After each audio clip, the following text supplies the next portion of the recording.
becomes more oily. He turns into Cap like a werewolf. We are live, by the way. And so with this, let's get going on the intro. Woo!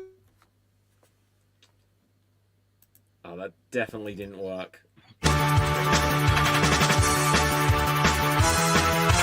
Welcome to the Geek Battle Zone. We discuss comics and puny minds are blown. We debate Marvel versus DC, Skeletor, X-Men, and Ron Weasley. Judge Ticket slams down the gavel. The Cap dreams of Henry Cavill. It's a Geek Battle stream. Nerd rage as we assemble our Geek Avengers team. Welcome to the Geek Battle party. We are the Justice League and our Batman is Marty. Sick Hitler's a Tim as movies are greenlit. Every movie that's already seen it. Xbox, Star Wars, and Star Riders. He-Man, Star Trek, and David loves spiders. We battle as Marvel and Disney loves Blink. And we try to crown the Geek of the Week. It's the Geek Battle Show. Welcome to the Geek Battleground, where we use the Force and the One Ring is found. Cap is wrong about Resident Evil 6. Everyone watch out, cause oh shit is thick.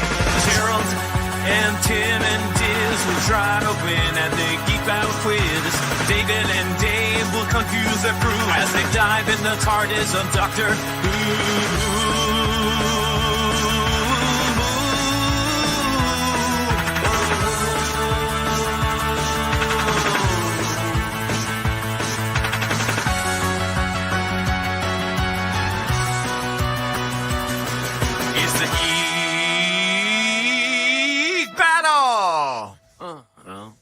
Watch out now, we're full of hot takes. Dr. Courtney is garbage, but Red Dwarf is great. You love Sega, I love Nintendo. But in the Geek Battle, we are all friendos. Oh, it's a Geek Battle show. Oh, the Geek Battle show. It's a Teenage Mutant Ninja Geek Battle show.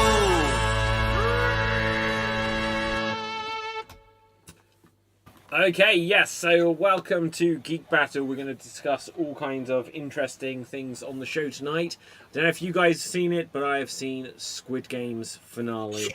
Yes. And so we can get into that, and we'll get into so much more. There's like all kinds of things going on. I just read that the new Perfect Dark video game has been cancelled after it has been literally 20 years since the last one released now, so that's a shame. But on the show tonight, we have Capelthave. Say hello to the people. Hail from the land of photographs, horses, and what else did I do? Sharks, yes. It's me, Capelthave. And yeah, my Geek Factor of the day, just made it up right now. See, one of the powerful characterizations of Dracula we all know from Castlevania, but even though in the video game he does lose in every match, but he always comes back. Another version of Dracula that is very powerful is from the Helsing one, which is Alucard/Dracula, because at the end it becomes omnipresent. But I have to argue that the Dracula from Van Helsing is also very powerful because he only has one weakness, and that is a bite from a werewolf. Other things can't kill him at all. The only thing that can kill him is a bite from a werewolf, and you have to do it on the first day you transform. Because after that day, Dracula will have mind control over you. So he only has like a 1 day, 1 full moon window for a new werewolf to kill him. Otherwise, he can't be killed.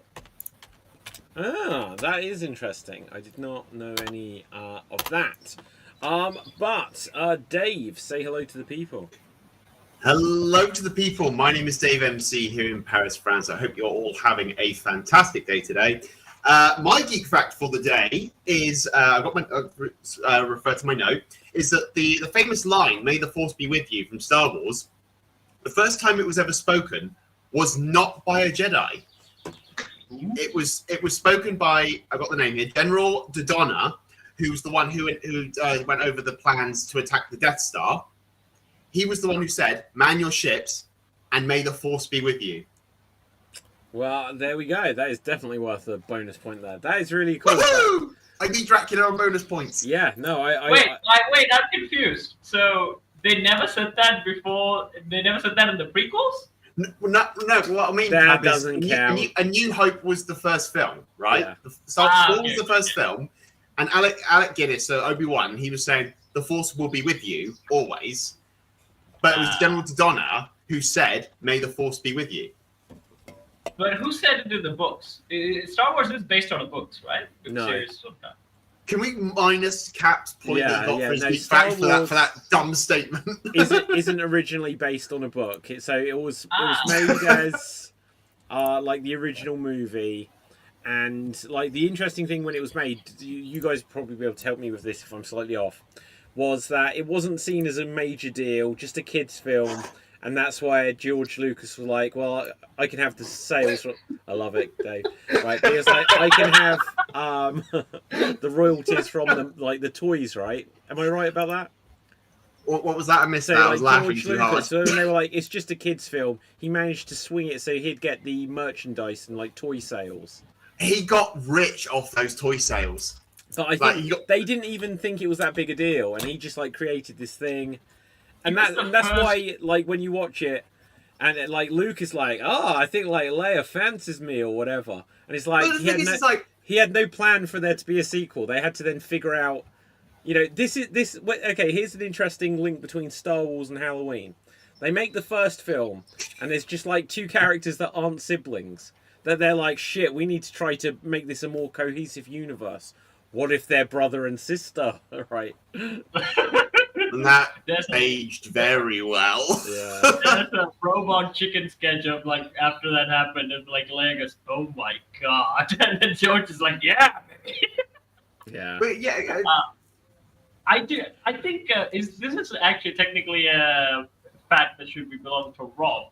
Is that he said about Star Wars is that George Lucas's wife actually rewrote all the dialogue. Apparently, the original dialogue was even worse than what was in the final product. And I think even with that, I think it was who played Han Solo? I forgot the name. Yeah, Harrison Ford. Harrison Ford. Yeah, Harrison Ford technically said to George Lucas, "Is this you can write this line, but you can't say it." Oh yeah, you squeeze whatever you're squeezing there, Dave. It's my stress toy. Okay. I'm trying. What's the name of the guy that played Han Solo? Asks Cap. Oh yeah. Right. Oh god.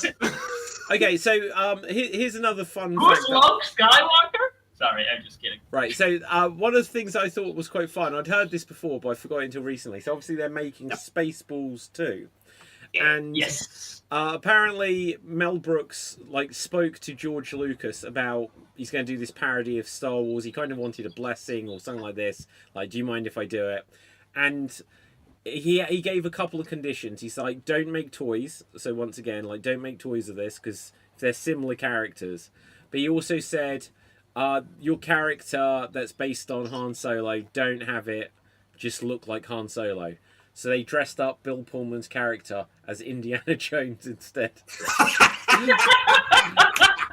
Lone Star. Let's look. That's Lone great. Star. That is great. Oh yeah! Oh I really yes! want to see Spaceballs now because I'm getting hyped for it. I've never seen it and I really want to. Okay, well, do you know it's going to be such an never seen the interesting first thing because obviously, if you've seen the original Star Wars films, it's as aged as that in terms of like. Yeah. But Yeah. Let's have a look here. Dave, you haven't seen Spaceballs? No, I haven't seen Spaceballs. I've seen clips of Dark Helmet and like some of the funny moments. Like the scene that I found funny is when they're in the desert and he's wearing a old British explorer's outfit and his helmet is just a massive explorer's head, like Muslim explorer's hat, with two holes in it as he's just looking around. So I mean, to be fair, like I wouldn't say that's the most funniest. just like the brown jacket, Yeah. and they gave him the hat. You know. My favorite thing in that whole movie is the helmet. It's just like everything that guy does just made me laugh. Oh, More but than anything else. that's Rick Moranis. You've seen Ghostbusters, right? Yes. So he's the Keymaster. Remind me. So do you remember like there's the little dude who is the neighbour of Dana, who Bill Murray fancies. Oh yeah. And he's he gets turned into a dog, you know. And he's also Honey, I Shrunk the Kids. Yep. Yeah, no, Rick. So the sad true story about Rick Moranis is he retired from acting because his wife passed away and they'd got children, and he was like, I'm just going to be a dad, and he kind of left acting.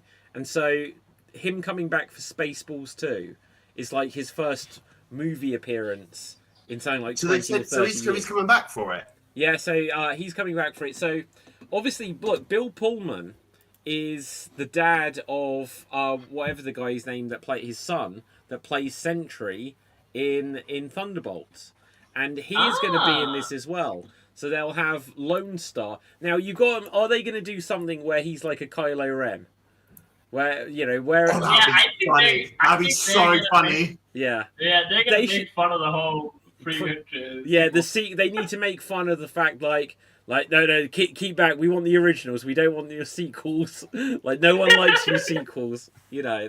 What if it's like they make obviously the character to be like Kylo Ren, instead of like dark helmet, it'd be darker helmet, and the helmet's just bigger. Even bigger. And when he takes off the bigger helmet, it's just another big helmet underneath. I think recently, I saw a clip of, I think it was an interview with Mark Hamill. I think one of the guys says my favorite Star Wars movie of all time is The Last Jedi, and you can see Mark Hamill's face is that he still wants to be nice to the interviewer, but you can see the shock in his face. You almost see in that interview he's restraining himself and going, I liked that movie. Everything was good. Right? Johnson is a terrific director. I feel like he's gonna jump out and choke him out. Okay, here's a question for you guys. How much responsibility does the likes of Mark Hamill, Harrison... Well, he was only in the first one. The first sequel film, it was what it was. But how much do they have a responsibility of agreeing to film it? Like, if I was Mark Hamill, I'd just be like, wait, so I only appear in the last 20 seconds of the first film, and you're killing me in the second film without actually being present for the fight where I die. He was very vocal about it. Like, there's after the fact. Yeah, I mean, that is true. But again, money, David, money. Money. Well, I'd say Mark wanted to keep the legacy of the character going. He wanted that, and Harrison Ford, of course, he didn't like Han Solo, so he was done with that. Yeah. So I think Harrison Ford just wanted out of that as quickly as possible. Yeah. But for Mark Hamill, this was his character. This was what I think made Mark Hamill like being Luke Skywalker. So yeah, I think he had great respect for the character. But I think this was before he saw the script for The Last Jedi and what the fuck is this shit? Well, see, that's the problem. This is where they always say J.J. Abrams wasn't the right guy, because he did Lost and stuff like this as well. And it's like, we'll set up a mystery without knowing. They should not have started filming The Force Awakens if they didn't have the full outline of where they were going with this trilogy. Exactly. Yeah. Exactly. But apparently that was the case, right? I mean, like, that's the case with like current day Marvel, is that they did all these films without actually conscripting a narrative like they did in the before MCU, where they really planned out how they're going to do things. In this, the next Marvel phase was really like that. But I think before Marvel screwed it up, I think it was originally Star Wars was the one that just like, oh, we're doing with this guy. Oh, we don't know, we're bringing in this guy. And that's the thing. That's the thing, Cap, is that Star Wars had legends. It had all these stories that it could have gone with. It could have gone with Abeloth. They could have gone with the Brotherhood of the Sith. They could have gone with Darth Krayt. They could have gone anywhere with this. Yeah. But they chose to ignore all that history and all that legacy to make something new. And as David said, and as I always say, they never had a plan. And you had you had Kathleen Kennedy obviously making her point plain, like, I want this to happen. Yeah. But then there was, like you said, no direction. This isn't from Iron Man to Infinite to Endgame level storytelling. It's like, this is just, Or this happens, and then that happens. Yeah. And then this happens. But also in the Basically, sense Marvel that... did So, I forget the guy's name that played Harrison Ford. No, right? That directed the... What was the guy's name that directed The Last Jedi? Slipped my mind. That's right. That was Ryan Johnson. Ryan Johnson, right? And then they were going to have a different guy, something Trevello or something like this, Trello, who was going to direct the third one, but they took him off of it when Fantastic Four flopped, right? Do you remember this? Right? And this brought J.J. Abrams Was that back. Colin Trevorrow? Yeah, that's it. I think he did Fantastic Four, which was a nightmare, like shitty film. And then, I think also he had a problem in set. I think like he had a lot of issues with the actors and stuff like that. Well, yeah, because he No, Kathleen Kennedy had a problem with him, having a problem with everybody else. No, I think what happened was that like Fantastic Four was a nightmare. Like I don't know what he's done since. He'd only done like a indie, like big but still like an indie sci-fi film or something like this, and suddenly he was put on. What's going on? I'm just thinking. I'm sorry, I'm thinking out loud. Was it? I thought you were trying to communicate something, Dave. No. What am I missing? It's like, oh, they can't hear me or something like this. Right? Yeah. So I think when Fantastic Four was not seen as a hit, they were like, we're going to get this guy off of Star Wars. They went back to J.J. Abrams, who was like, right, I was in charge of The Force Awakens. People likes it. Then no one liked what they did with The Last Jedi. So now we've got to try to make it fan-pleasing somehow. And they were like, so Snoke or whatever, who was like this character, oh, he's gone. Princess Leia died. And then but I also think J.J. Abrams was perhaps in the idea of like, hey, this is cool. Harrison Ford will bring back your Force Ghost. And someone was just he can't have a Force Ghost. Oh, we'll just bring him back in some other form. If you see the interviews, I think he did. He was intentionally mean to the fans. Like, I think his whole marketing campaign, like there's clips of it on YouTube you can see. He's like, I'm going to destroy your hero. Oh, I'm going to ruin this. I'm going to ruin that. The marketing for that film was also crap because like director was basically doing, you know, the guy who directed Thor did when he was doing Love and Thunder, when he said like, oh, I'm going to make this into I'm going to turn your hero into a bumbling idiot or something like that.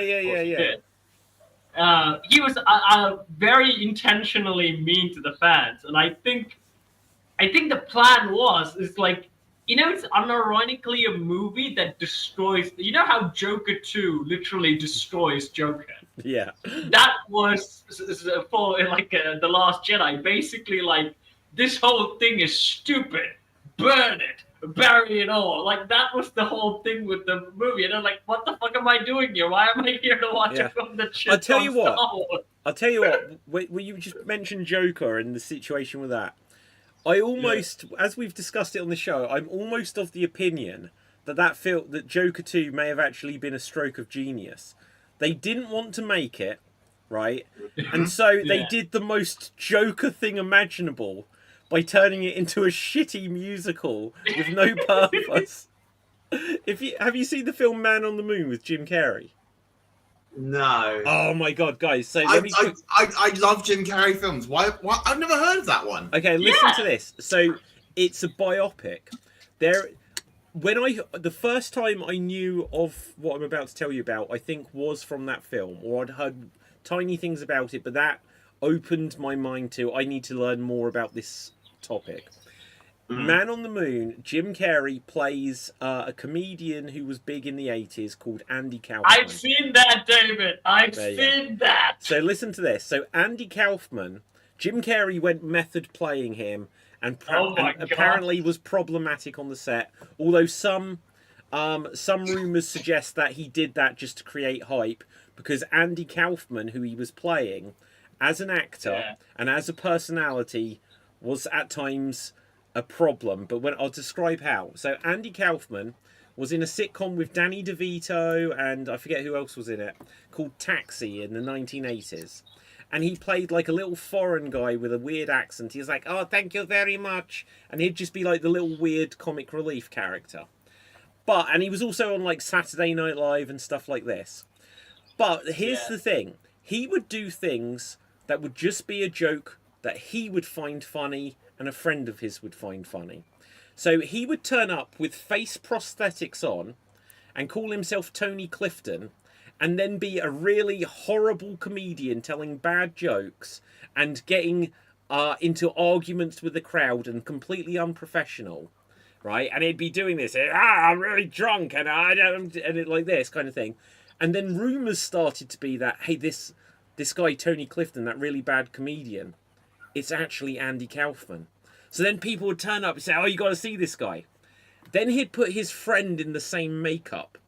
And so then his friend would be there doing the same character. Hey, what's going on? Yeah, screw you. And they'd be like, we want Andy Kaufman. And then Andy Kaufman turned up. And they were like, wait, he's not Andy Kaufman. And then he'd be like, Kaufman, I hate you, right? And Tony Clifton would then chase Andy Kaufman off. And then the audience suddenly realised, like, wait, that means that this awful comedian isn't Andy Kaufman. And now we're just stuck with the awful comedian. And then the two of them would go backstage and just laugh about it. And they'd sit, the audience would boo. He was the first troll. He was genuinely like a troll. When you watch this movie, it's a tiny spoiler, but when you watch the movie, he's got a stage show. Andy Kaufman comes out, and they're shouting at him, like, do Lazzo, which is the character from Taxi. And he's like, I'm not going to do that. He's like, today I would like to read from you Moby Dick. And he gets the book. And he starts reading, it was the best of times, it was the, or whatever, I forget what that's from, right? But he starts reading Moby Dick. There's the whale at sea, and people are kind of giggling nervously. He's just reading Moby Dick, right? And he gets a chapter down, and they're like, boo, boo. And he's like, oh, you don't want me to read this? They're like, no. He's like, do you want me to put the record player on? They're like, yeah, anything. He puts it down, he puts the needle on, and it continues reading Moby Dick. And then he got Andy he got Tony Clifton, which was his friend, a guest spot on the sitcom Taxi, who just turned up and was drunk and had to be removed from set. And it was all this kind of stuff. So when you learn about his story, he was like a genius, but also like so ahead of his time. It was a different kind of comedy, which in terms of like the modern era, it would be all like, here's the hidden camera of what was happened. Here's, the behind the scenes of how he pulled off these pranks. Yeah, it was fantastic. I forget even why we mentioned about him. Why did we mention him? Anyone? We were talking about how Joker and so Andy Kaufman, like, going out on stage, reading Moby Dick, and then just letting it play on a record player until the whole audience left and hated it, was a victory for him. So Joker 2, they didn't want to make it. It's like, fine, if they're going to make it, we'll make it a musical, we'll sing some songs, everyone will hate it, we'll undo the first film, and that feels like the most prankster, Joker thing that they could possibly do. Do you think it was done in that regard? Like, they did that for the sole purpose of, right, we fucked it up so badly, we'll never make another one again. Well, maybe. But do you remember, we've definitely discussed this on the phone, because obviously it's Joaquin Phoenix. I just remembered. Joaquin Phoenix is the guy that went on, like, the David Letterman show and just sat there and just didn't speak. Do you remember? Do you guys remember this? I remember that. So he just went on there. Like, David Letterman was like... and he's got, like, a big beard, and he says, like, oh, I'm going to become a rapper now. And he's like, so, like, I hear you working on a new movie. And he's like, yeah, I am. Right? And he's like, I've seen a clip of it. It's fantastic. It's like, do you have, like, any fun stories of you working with whoever your co-star was? He's like, no, not really. Right? And then he says the best line. David Letterman says the best line. I think it was Letterman. I might be muddling up. He's like, well, Joaquin, I'm sorry you couldn't be with us tonight. And Joaquin Phoenix, because he was doing this for a movie. He was getting this footage. He went in character as himself for a movie called I'm Not There Anymore, I'm Still Here. I forget what it was called. But it was as if Joaquin Phoenix in real life had gone crazy, decided to become a rapper, retired from acting. And so he went on this chat show. The chat show host didn't know that he was pulling this prank. just for so they could get the footage. But like Joaquin Phoenix started like smirking a little bit, right? And he's like, oh, he had to play off like, oh, you think you're funny and stuff like this. But I love this kind of having a persona and creating like, because you create controversy and mystique around yourself, don't you? I mean, David, I would say these are the people in show business I would like to call pricks. Pricks? Yeah. I love it, though. Yeah, because here's the thing, right? Even with like Jim Carrey's whole method of acting, like I think the people who really draw attention to like stuff like that, I do really think that they don't know how to do proper films or do know how to do proper jokes or things like that. So they just make fuck up it all, and they just realize they got famous, and they we'll just keep doing the fuck up thing. Maybe, I would say it's equivalent to Logan and Jake Paul. We laugh about them now. We make fun of those twos, but like I would say it's very equivalent to that in the old 80s and 90s things. It's because they can't do proper things. They just do all the whole weirdness thing, and they find like audience find it shocking. I can't believe he did that. I don't know a lot about Logan and Jake Paul's early days. They're YouTube. So you know the drink Prime? Yeah. You don't know the drink Prime in France? Nope. Oh wow. Okay, so Logan. I was in the UK for years and I still didn't know what it was. No, it's fairly recent. It's fairly recent Prime. So it's like an energy drink. So it's fairly recent. Yeah. Still don't know it. Okay. Well, anyway, so they were two YouTubers. They became big. They may have done other things, and then they got into celebrity boxing. One of them's now a wrestler. It's really weird, and one of them promotes a drink. One of them is the guy that fought Mike Tyson when he was 60 years old. So if you don't tell me, wait, you don't know who Mike Tyson is? I know who Mike Tyson is. Okay, Jesus, like I'm worried now. Captain, remember Harrison Ford. You didn't know Mike Tyson. Yeah, and he's he's looking at me weird when I say things. Yeah, right. There's going to be something. I can't look at you. I'm looking at your photo. Okay, let's change direction a little bit. So, who here has seen Squid Game season 3? Yes. I've only seen season 1 after the Cap, are you afraid David, of the spoilers? It's your fault, David. You made an entire article saying that it's the whole Running Man thing. Oh, fine. I'll watch the Arnold movie. I don't want any spoilers. Do you know they're making a new Running Man movie? Yeah. Yeah. I watched the trailer yesterday. Yeah, it looked literally, really good. I saw it a week ago. Yeah, I didn't even know they were making it, and it's out soon. Sorry, before we go back to Squid Game, I just want to say, do you think they're doing it like? Correct me if I'm wrong. Are they doing it like it's the whole city against one man? Yeah. Is that how they're doing it now? It's closer to the book because the Running Man is a book by Stephen King, and he'd written it under a pen name, Richard Bachman or something like this. I kind of forget what the original release was under, but then they were like, yeah, this is Stephen King. But the original was quite different than the Arnold Schwarzenegger movie because I don't think it was like, oh, there is a game zone. I think it was that you just have to survive in this city. There are people hunting you. And you had to like survive for a month. Whereas like how the Arnold Schwarzenegger one feels like it's just one evening, you know. It's just an afternoon for me. Yeah, get down! I was here yesterday. Down, it's down, it's down. Dev, hello. Hello. I just walked in. You did. You've just you've come in. Guys, and I literally walked into my house. Oh, okay. What, from France? Yes. Oh well, hello. Good to see you. Hello. Did you kidnap Dave as I told you to? No. Couldn't find me. Did you I'm kidnap a at least slippery Blueberry? figure to find. Did you at least kidnap Blueberry? No, I was trying to find Goofy. Ah. I think we may be about to see Blueberry. Okay, so let's come on to... oh yeah, we were just discussing there's a new Running Man movie. I'll bring the trailer up for it, actually, because... The cast looks good. Who is the guy that's the main guy in it? I forget his name. Same. The Running Man 2025 trailer.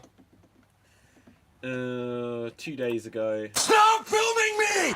Shut up! Jesus, did you hear that? It's like, I'm gonna stop filming this. Wow. What the hell was that? That was the Running Man. He went, stop filming me. Because, like I said, this one is I thought Cap had just gone really quiet and he was yelling at us. Yeah, stop it. Okay, so let's get the shield. So Geek Battle. And let's get Running Man. So literally, it just says, stop filming me. Running Man. So, yeah, we'll react to this as well.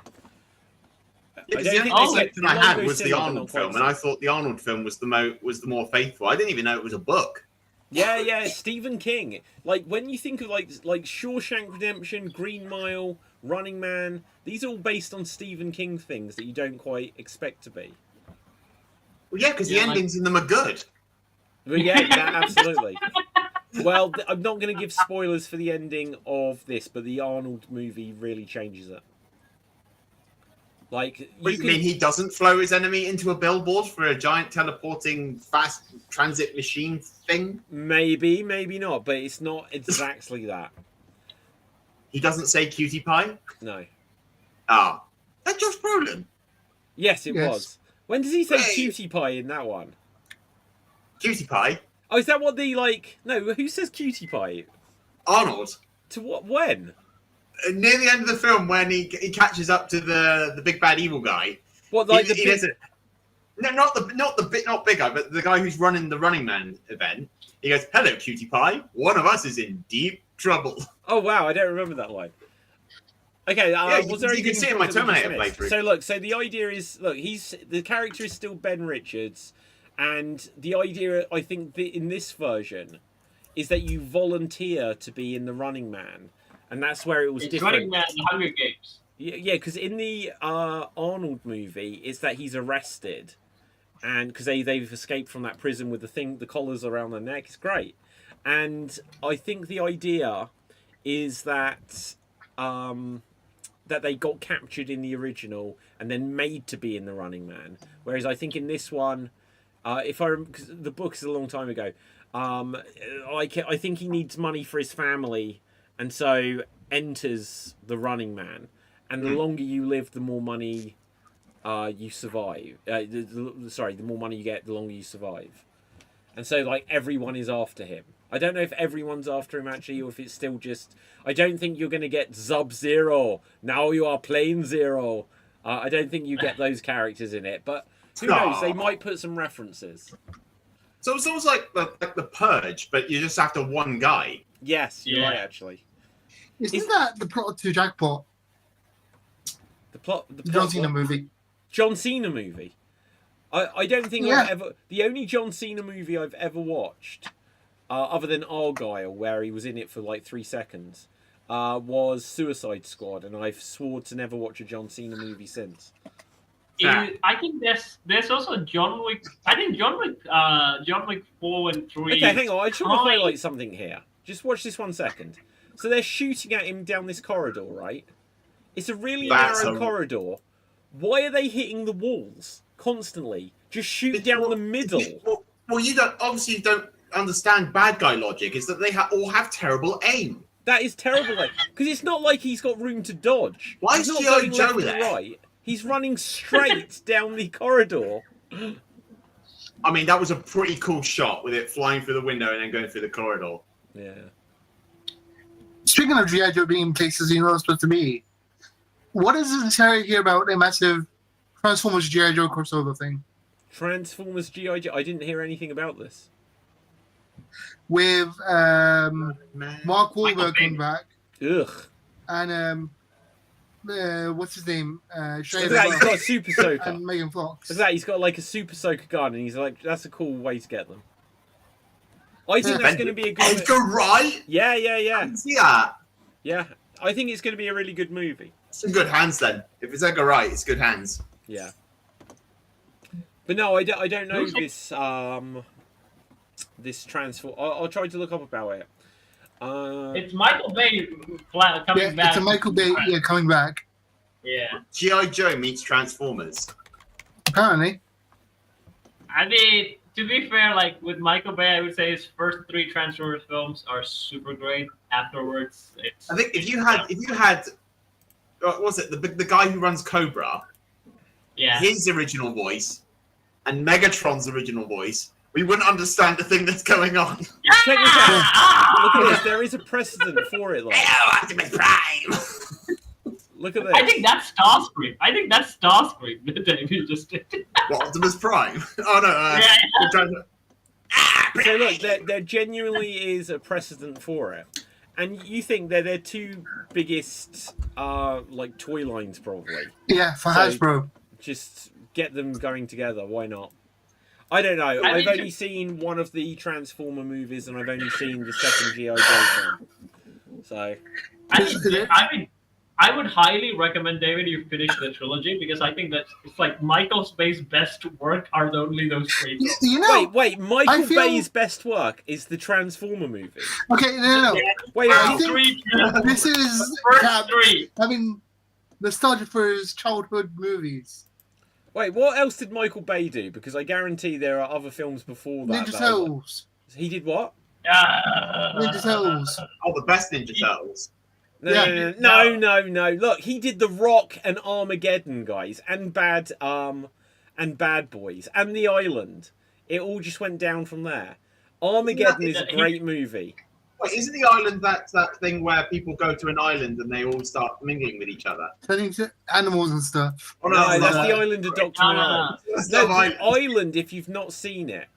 It's let's Nicolas have a look. Cage It's and Ewan Sean Mc- Connery. No, it's Ewan McGregor and Scarlett Johansson. It's a What? real. How- If you How haven't many seen movies called The The Island are there? if you haven't seen The Island, watch it. It's a really good film. If I tell you about it, it will spoil the plot.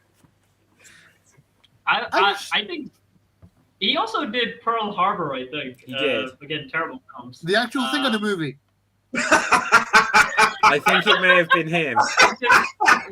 Yeah. Which is more horrifying. I don't remember, because the only thing about that is I played it in a Medal of Honor game like yonks ago, and so what you're saying, Dev, is that whole Yeah. time when I was blaming the AI for killing me, I should have been going, Michael Bay! Yeah, to be fair, look, he is good with he's especially good with explosions. I mean, I think again, my favorite Michael Bay films. It's just the. I mean, Bad Boys. I like Bad Boys too, but I. You like it because you were a kid when it came out, Yeah, not but because they were good. Okay, Deb. So you're saying those 3 Transformers movies are not good? Yes. You're saying the 3 Transformer movies that were actually good are Don't not good? Bumblebee. Yeah. Oh God. Anyway. I'm not Guys. defending those. Absolutely. Now, we need to get into Squid Game 3. I've been waiting Yes. all show to do this. So, Dave, what did you enjoy it?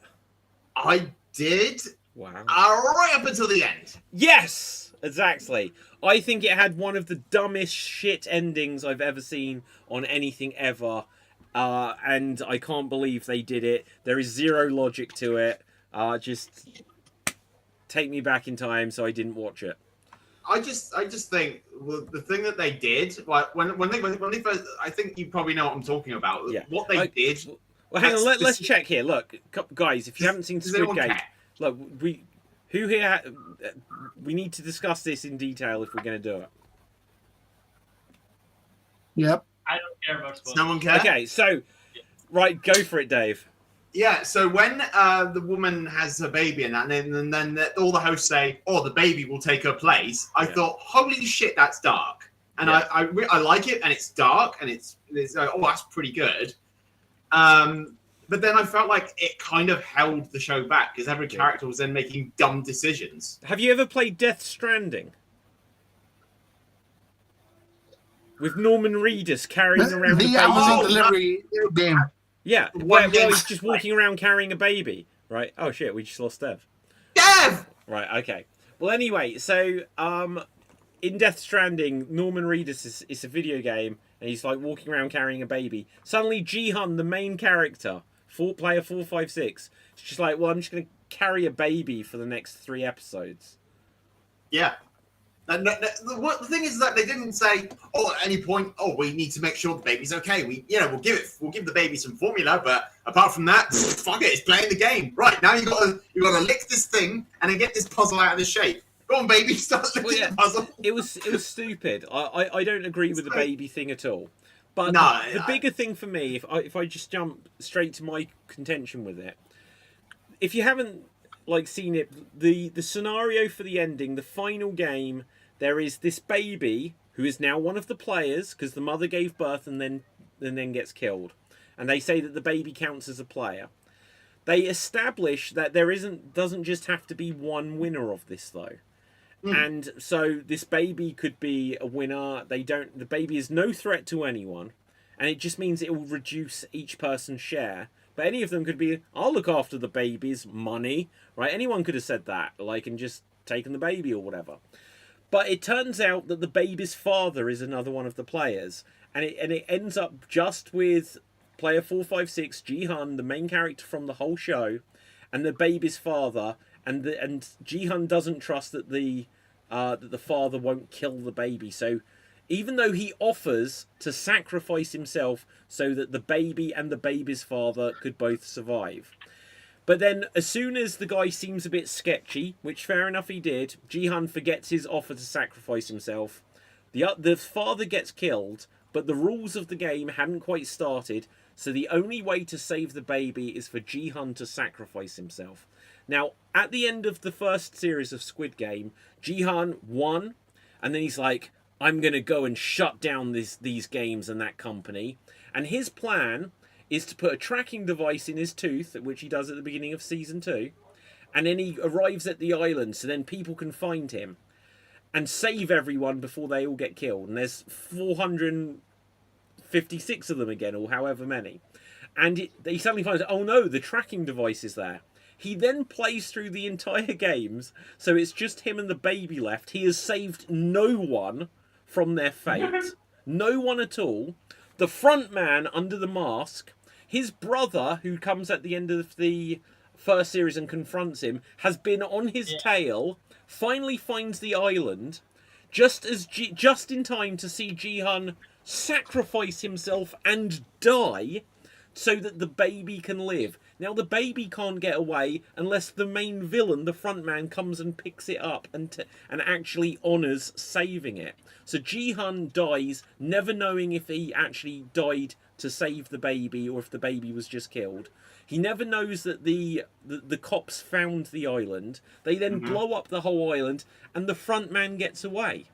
And then the front man goes and delivers the baby 6 months later to his brother, who just finds that it's got all the money. Oh, and is the brother meant to be happy with the money for the baby? Like billions of whatever their currency is. And then he travels to, I think, America, where Ji-hun's daughter is a student. And the front man, now seeming like the good guy, gives the daughter Ji-hun's money. And then as he's driving past an alleyway, he sees like a recruiter playing Dutchie, and it's played by Cate Blanchett, obviously teasing that they're going to do an American version of Squid Game.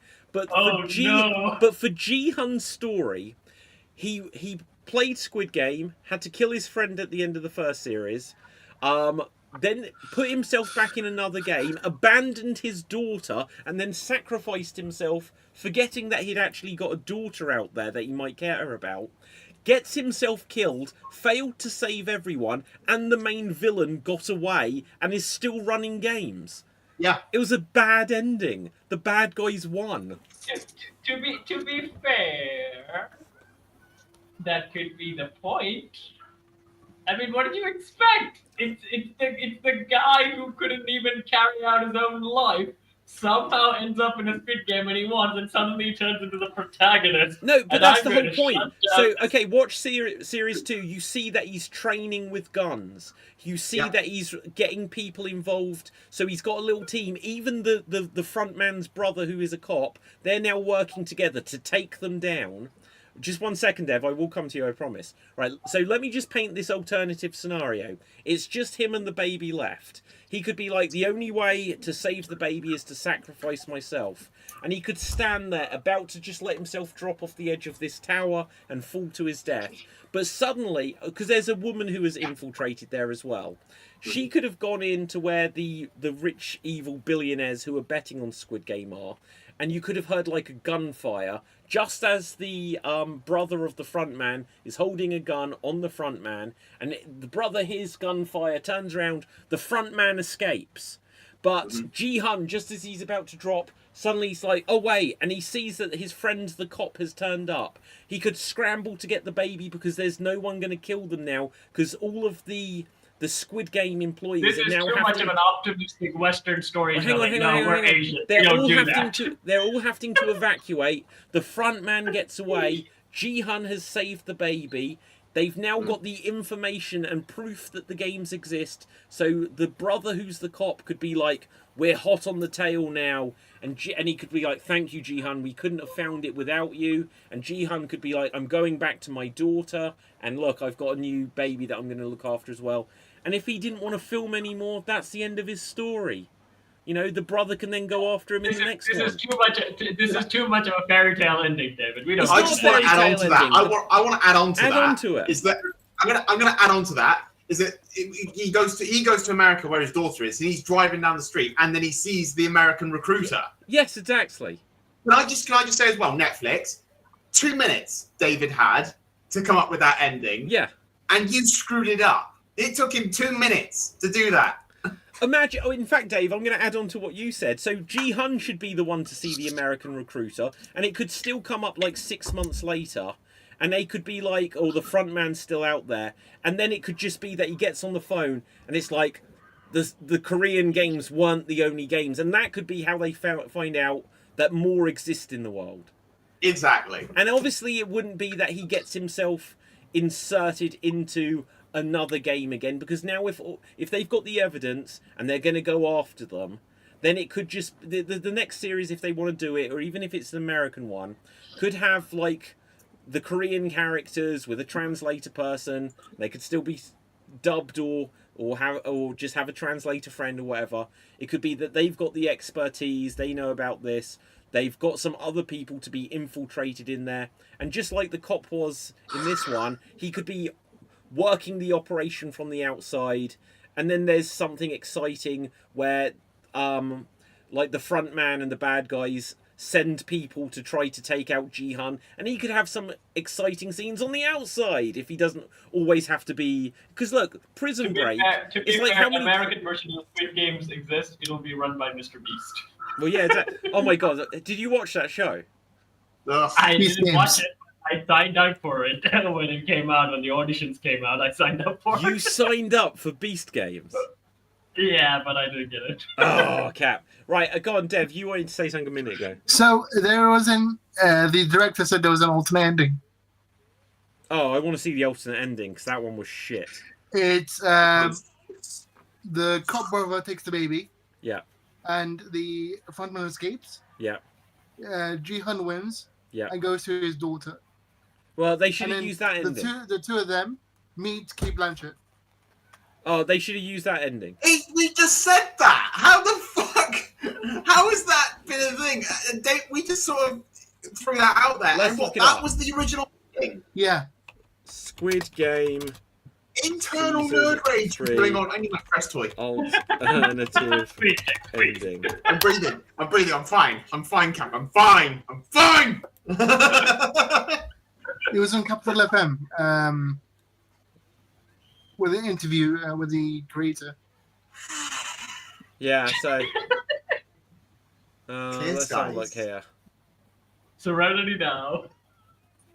Serenity, peace. Ultimately, the series ends on a less uplifting note. Okay, in the beginning, when I was just vaguely thinking about seasons 2 and 3, I thought of an ending where he makes out of the games alive and goes to see his daughter in the US. So it was kind of a happy ending. When I actually started writing, I got to thinking more and more about what it was that I wanted to say through. What did he want to say? That life sucks? What message would I Yeah. give to the world? That Yeah. babies can play Squid Game too. I mean, I've only seen season 1, but I think that's kind of the bleak thing, the message of the whole thing, right? Like, it sucks. So his message was it's time for us to make sacrifices. But the whole point is his mission was to try to shut down the games, and he didn't do that. No, He'll never That's know. called- no, David, that's called protagonist syndrome. In life, that doesn't work. I tell you No, what. it does, but it kills your soul. No, I tell you what, it can work. You know, they need to look. You go back to the 80s, and it was always like, if you stand up for yourself and you fight for things, then you can win through determination. That's what the message they need to be giving to people is, not just don't try because it's going to fail anyway. I mean, if you hear any successful actor from the 2000s, everyone will say, "Yeah, the system doesn't work. You just don't try it." I think Bo Burnham is the one who actually went on Conan. I think when people ask him like, "What is your advice for our future comedians and things like that?" It's like, give up. The system is pressed against you. I mean, it will not work for you. I mean, in a weird, I think again, it kind of says some commentary on how the world is right now. In a weird way, there are success stories, but again, even back in the 80s and 90s, for every Arnold and every Sylvester Stallone, there's like thousands of horrible stories that didn't go through. Arnie himself actually sabotaged a lot of people's bodybuilding careers. He was not like the classic good guy in bodybuilding. There's like, I think one guy. Okay, I don't want to say this on YouTube. But like again, life is full of villains, folks. Yes, it is. Like, you know, and realistically, the villains of the world are the ones that you look to as like the authorities. Like the police are villains, the doctors are villains, the hospitals are villains. Anyway. No, I'm saying specifically. You know, like again, like the reason why I went to Arnold is because, you know, Arnold is this like great American dream story. He comes from Austria, he wins Universal, and he with an accent and everything breaks into acting and all this good stuff. And he does come up as a genuine good guy and things like that. But again, there's like documentaries about him, like how he ruined other people's bodybuilding careers. There's other bodybuilders came out in horror stories of Arnold. Where he was like such a dick. But was it just that he used like psychological tricks because they were his opponents, though? Because that's what I. Yeah. Well, that exactly isn't ruining their careers. It's just psyching it. Look, it's an athletic competition. The one example, David, is that I think it's Tom Platz. He did win after Arnold, I think, went off from bodybuilding. Is that he tore his biceps while he was prepping for the show. And what he did, he didn't tell anyone, but he did enter the competition and he was fine. He did tell Arnold after his like first doing the showcase, and the next time the judge came in and told Tom Platz to move his arms, things like that, and he couldn't. It was like, oh, you tear your bicep? Yeah, you're disqualified. Wow. He didn't tell anyone, and he was fine. He told Arnold that he was ruined. Was Arnold his opponent though? Yeah, Arnold was his opponent. Yeah. Yeah, but again, it's being a dick, Dave. Yeah. You have to use these advantages where they are, you know. It's the same as John Jones eye poking everyone. It's like when I say he's winning fights, sure, but he's still eye poking and doing steroids. Yeah. It's fine, he's retired. So can I just drag it back to Squid Game for a bit? Yeah. Yeah. Yes. Thank you. I'm drag it back there before Arnold calls in and he shoots us all out. Winning is super reliable. I was just gonna say, did you David find the games in it lacking a little bit? Oh hell like yeah! What were they? The towers at the end. So the towers were at the end. Yeah. We had the jump rope, and then we had hide and seek. Yes. So I just found that it's going through what I'm calling Saw syndrome, as they're trying to up the ante on all the traps and all the games and that. They're almost underwhelming in a way. Like I find that the hide and seek one is like, okay, so I've seen this before in another death game movie. I saw it in another film. And even then I thought, oh, okay, it's not very inventive. That's not a very good idea. And then they did it in Squid Game. And I thought the same thing. This isn't really an inventive thing. Okay, so help me remember from the first series as well. Did they have a game until the end where it was literally, because in the hide and seek one, it's like you have to find and kill someone to progress. Did they actually have that in the first one? I don't think no. So. I don't think so in the first one. Do you remember when they did the marbles game? It was like whoever you have to get all the marbles from your opponent. Yeah. Right. So I remember that one. And whoever lost, the guard shoots you. It was only, I think, in the final game of the first series where the two had to play Squid Game, and where it became a fight to the death between the two of them. I don't remember any of the others actually being, because then they had to go across where some of the glass will shatter. But that is making a bad choice will kill them. Tug of war, if you get pulled over the edge, that will kill you. But it's not literally you have to stab someone. Yeah, because I just found it that they're trying to up the scare, the thrill a little bit. Like, oh, they're gonna, like, especially when the pregnant woman was the killer, and then her husband or their ex-boyfriend had to hide. So then, and remember, they could switch. They could switch if they wanted to. Yeah. And I thought that was, you're making a dumb character decision there when you could be the one. You're not at danger if you're the one hunting. But I just found the traps in this. I just say traps, but I found them very underwhelming in this series as compared to, like, because the last one sort of surprised a little bit because we had a similar game with the red light, green light. We had a similar one, and then the next game is going to be this, and then it was something else. Yeah. I can't remember all of what was in the first in series 2, the first half of this story. I quite liked the jump rope one where you had to cross a bridge. I didn't like necessarily that there was a gap in the middle. I didn't think that. I didn't necessarily like that bit. Yeah, that was unnecessary. Because it would have worked without there being a hole in the middle that you have to jump over. But in the first half of this, what did they have? They had one where you were on like not a merry-go-round, but there's something that was spinning and you had to go in a room. Was that this series or the first one? It was this one. Was that this one? Was it this one? I think it was. Wasn't it that one where they drag each other into a room and whoever was left outside was shot? Yes. So that was season 2. Yeah, but that's what I mean. But that's still part of this story.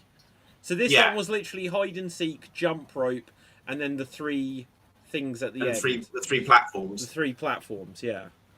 But I can't remember. So the first half of this series was red light, green light.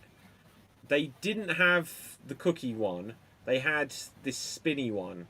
That spinning platform. Oh, and they had the one where they're tied together. They're tied together as well. 1, 2, 3, 4. 1, 2. Yeah, that one. What child's game that you would bet your life on for you to win? You would be comfortable. Beyblade. Your life. Ready, guys? Oh, let's do it now. Okay. So hang on. Oh, Cap, you can't join in. You're not on camera. You're not on camera. I swear I did scissors. I did scissors. Right. Okay. Exactly. Right. So let's do this. Fine. We'll do it. So let's do Dave and David. Then we'll do David and Dev. Then we'll do Dev and David. We'll work out what happens after that. So David and Dave to begin with. Okay. Right. Okay. So rock, paper, scissors, and then shoot. Okay. Rock, paper, scissors, I call it. Okay, go on, Cap. Okay. Rock, paper, scissors, shoot. It's a tie. Right, again. Rock, paper, scissors, shoot. That is such bastarding. There was a hesitation. That is bullshit. Okay, no, I call it the delay. Okay, yeah, bullshit. Right, Cap, how are you calling that? I don't know. You call it. You're the boss. Fine, Dave, you have it. Right, Dev, come on. All right. Right, ready? Cap, call it. Rock, paper, scissors, shoot. Way too fast. Your hand went up. What is this? I couldn't see like it. rock, paper, scissors. I couldn't see it. Oh, yeah, I did it. My hand just disappeared off the screen. Right, Dave and Dev. The cheaters will see who prospers. Dave and Dev. Dave and Dev. Right, Cap, call You it. call this one, David. You Okay, call this ready? One, David. Ready?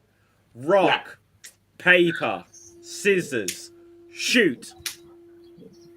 Dev wins. Hang on, 1 second. Oh, wait. Oh! Nice. Right. Okay. So, guys, what else is there? We've discussed the Squid Game. What else is on anyone's mind? Sasha Baron Cohen is going to be. I've got something. Oh, hang on. 1 second, Dev. Cap, Go on, you Cap, were Cap. saying? Sasha Baron Cohen is going to be Mephisto. Mephisto. Actually? Yes. Yes. Yeah. You're basing that on a Confirmed. meme, aren't you? Yes, and it's true. Oh boy. Think about it. Mephisto coming. I like to move it. You like to move it. We like to move it. You like to move it. It's him. He's the one who played King Julian. Oh, wait. So, they say Marvel fans celebrate amazing villain debut. So, was this on Ironheart? It probably was. Apparently. Oh, okay. Do you know what? I haven't seen a single frame I of Ironheart. will not watch Ironheart. Never interested in the first. Okay, one. I never one watched of it the in the fans first have waited place, so for why years for- would I be interested now? Okay, so hang on. My one concern is this character just like teased, or is he just like literally going to be killed off in Ironheart, and that's that after all this? Do you think it's brand into the bit? Hello, my name is Mephisto. And it's very nice. I am the devil and I do magic. It's nice. Yeah, love it. He's actually pretty good. I think it's Alice, the second film of Tim Burton. I think he played the grandfather clock or something like that. And he was pretty good that one.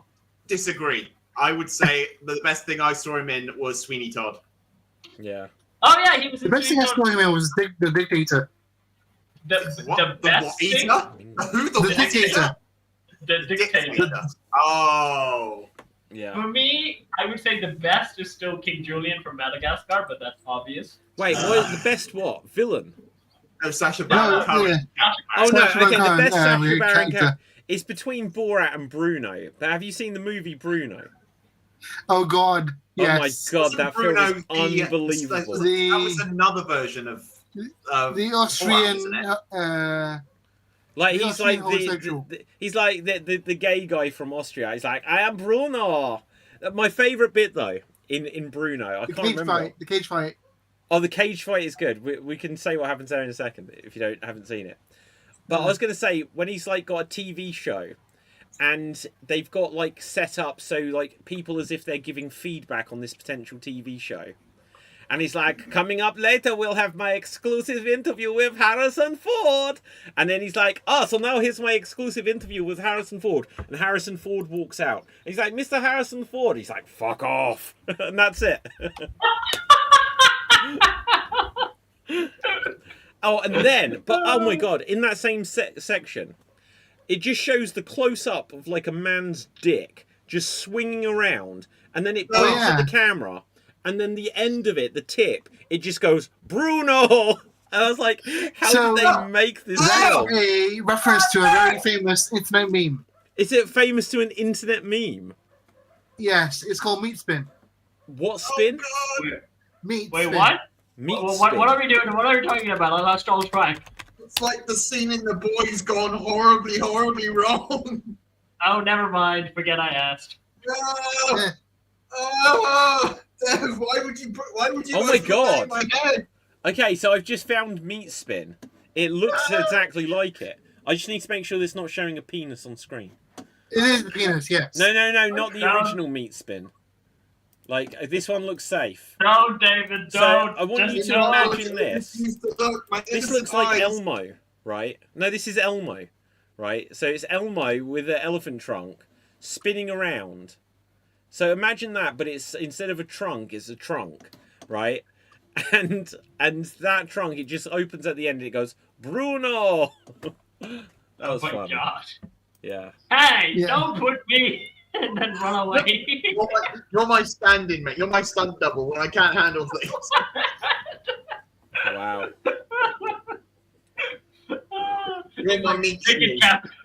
Naked cap. Yeah, your meat shield. My meat shield. Yeah, meat shield. Literally. Does it spin?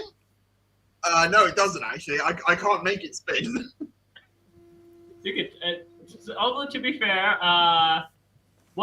so MCU is gonna do the Fantastic Four movie, and then after they're gonna jump to Robert Downey Jr.'s whole, Doom thing. That's their still plan. So how's Mephisto's gonna go and play into all this? Okay, so Mephisto's that guy who just suddenly shows up every so often to offer something for people's souls.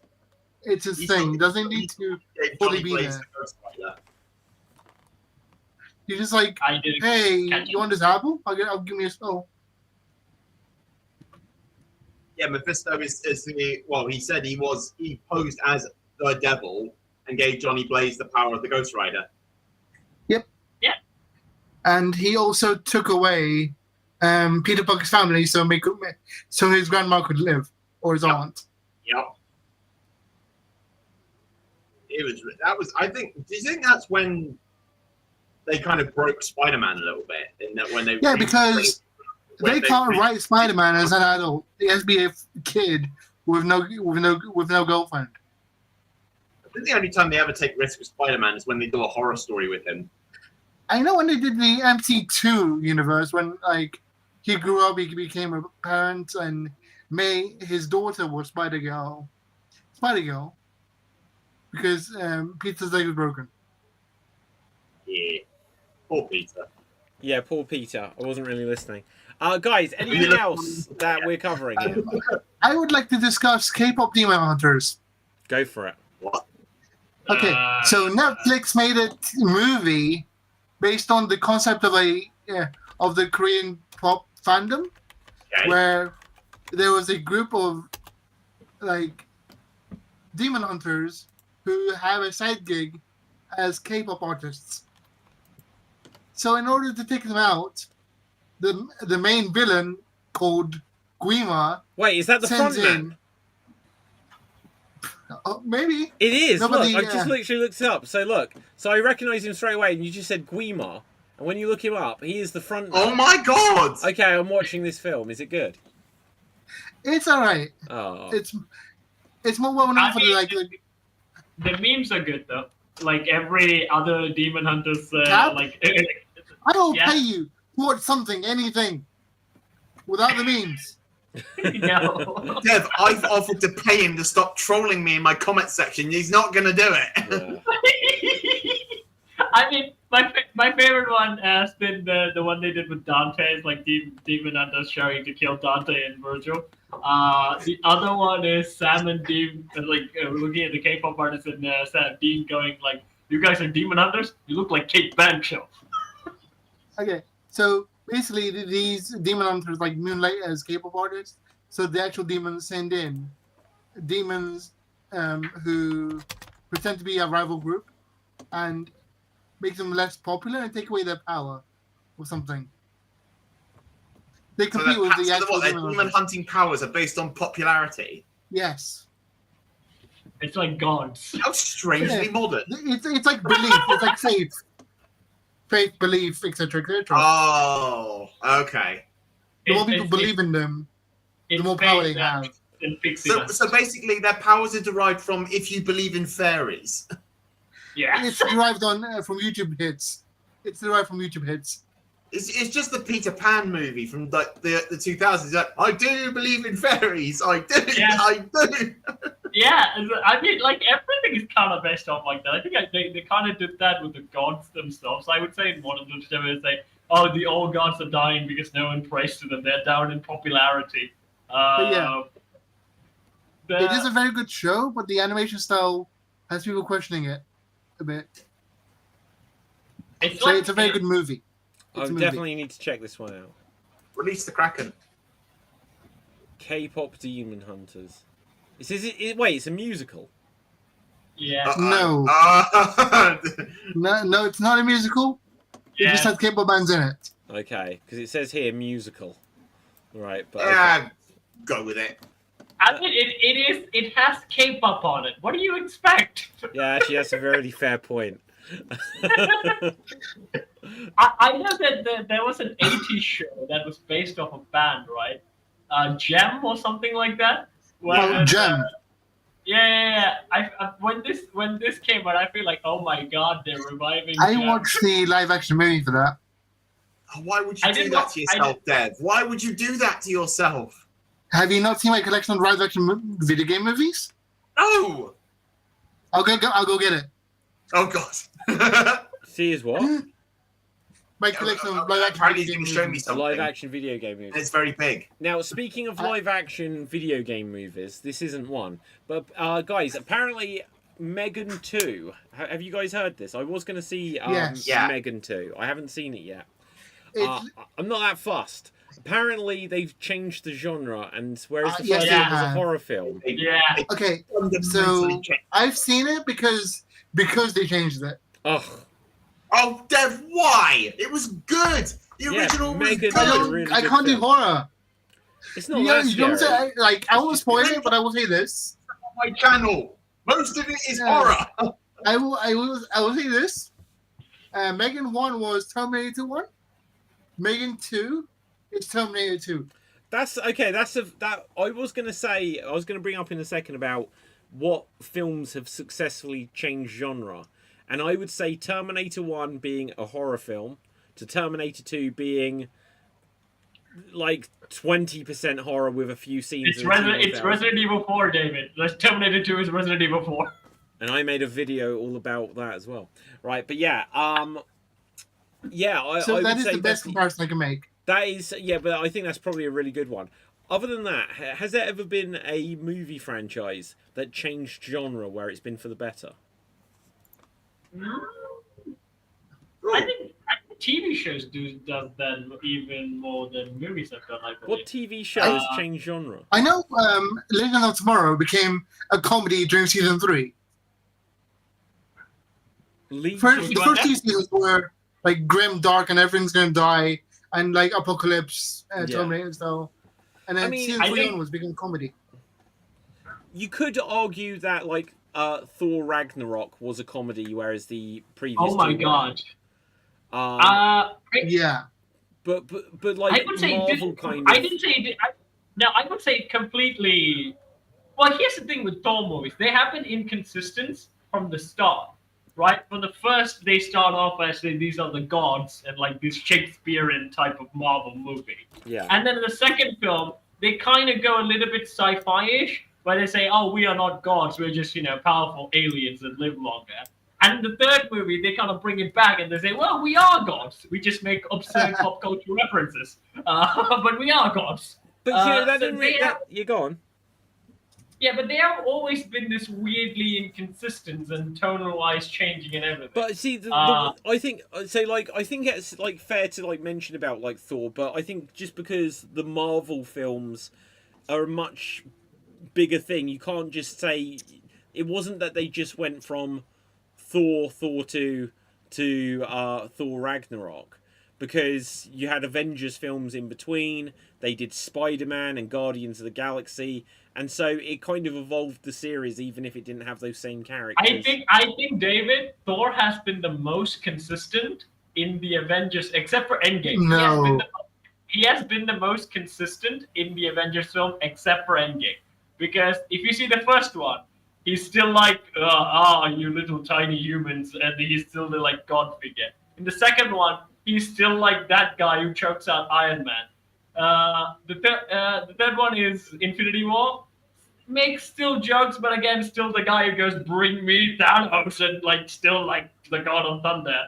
And then at the end game, he's Big Lebowski. Okay, Dave, I'm just going to quickly check. Are you regenerating at the moment? Because you look like you may be. I might be.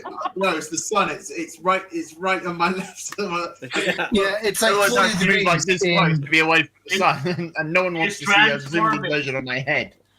Is transforming. I've got, Go on, David, look, Dave. I've got etheric beam locators. Dave, did you have a thought? I was going to say, with your question, I think I might have one, Go for but you feel free to say I'm wrong. I was going to say Alien had a bit of a change. Like in terms of like Alien was a horror film, Yes. and I'd say specifically Aliens, like the sequel or the second film, was an action movie. Yeah, I think that's kind of fair. There's still aspects of horror, but the first one was... Yeah, I think that's fair. I'm saying specifically Aliens, not because Alien 3 went kind of back to horror. That was just a shit movie. Shit movie. And Resurrection, we never speak of that ever again. Yeah. And then I would say how bad Alien versus Predator Requiem is, but I couldn't see anything. It's so dark. That was, yeah, I genuinely couldn't understand what was happening in that film. You kind of touched on something, though, because even when you say about Alien versus Predator, that was something like a kid's film. Lots of films, like RoboCop, I think, is the best example of something that was, like, really adult, and the third film was just a kid's film. It wasn't the TV series running alongside, like, after the second film? Yeah. That was after the second. I think it came after RoboCop 3. It was close, I know because but he changed his right arm or his left arm that they changed into like a multi-tool or something. Oh, I can't remember. I didn't see RoboCop 3. I've only seen the first two because those were the two good ones. I don't even particularly like number 2. It's too miserable. Is it the number 2 one where's the one with the truck kid? Yeah, well, the evil kid who's like addicted to drugs. Yeah, the one who shot him in the face and he realized it's his son or something like that, or weird thing. There is something like that where he's worried that his son is on drugs, but there's like a kid who's an executive or something, but what's they call it, like Nuke? Is it called Nuke? Yeah, like I the think something drug. like that. But my favourite bit in RoboCop 2, where they like try to replicate. Whoa, shit! Suddenly I've been shot. Yeah, Ed 209 just walked in the room, right? But like, where there's like, and presenting RoboCop 2, and you just see this other RoboCop who just like stands there and he just goes like screams and rips his skull out because they all go insane. Do you remember that? I'm gonna. Oh, I can't find it. It'll be too graphic. Oh. Yeah, I was gonna say, like, you showed on the stream. RoboCop 2. I'm gonna have to go and rewatch RoboCop. Like, I don't remember that. The first one I think is second one. great, but these. Okay, I'm going to show you this image because this was just great. They're like presenting RoboCop 2, and this robot just rips its skull off and rips its head off. That's and what it's it just is. like, I love that sequence. That's a lot of fun. It's like if C-3PO had a nervous breakdown or something. Yeah, I see it. Isn't that the basis of the Cyberman though? It's why they have these cybernetic inhibitors. So they don't do that. No, Cybermen have neural inhibitors because they can deal with the fact that they are machines. Yeah. They Right, went I'm going to have insane to during the begin to wrap cyberization. this one up. There's going to be Extreme Improv in a few minutes, and I need a quick break in between. So let's find out where we can find everyone. If you've got a geeky recommendation, Cap. You can find me on Swordbeats, where I sing and dance, I throw myself in a bucket, and I work with puppets. I can't really recommend that. I don't want to recommend that. It's a saucy anime. Saucy anime. Wait, which one? I'll tell you about it afterwards. So my recommendation for you this week, go watch The Penguins of Madagascar, the series. And you can check me out on YouTube on Swordbeats. There's going to be a cool podcast episode this Sunday dropping, where I'm collaborating with the Warhammer YouTuber, where I'm drafting Disney characters into the Warhammer 40k universe. Amazing. Okay, Dev. You can find me here, and my recommendation is go outside and touch grass. Right. I've never understood what does that saying mean? What does touch grass mean? Okay. So basically, it's to reference people who are so indoors and on the internet for so long they overanalyze everything. Well, thank you, Dev. I have seen that so many times. I was like, I don't know what this means. Right, Dave. You've been indoors too long. So people are always telling me, you know. So you can find me here on Xstreamed on various shows, and you can visit my own YouTube channel, Dave MC Gaming, where I do Let's Plays, and I'm now moving my live streams over to Twitch, still at Dave MC Gaming. And check out the links here as well to my gaming merch shop, where you can find characters and slogans and catchphrases from the gaming channel. And there's my Discord as well, the Yellow Duck Tavern, where you can come and chat with me and talk bollocks, basically, like a British pub, except no beer. So bring your own beer. Excellent. And my name is David Pstansky. You can find me on Facebook, Instagram, and Twitter at David Pstansky. Go to Xstreamed.tv. You'll be able to find Geek Battle merch, but unfortunately the colour of the logo doesn't really like the green screen aspect. So do that. And with that, until next time, stay freaky and geeky.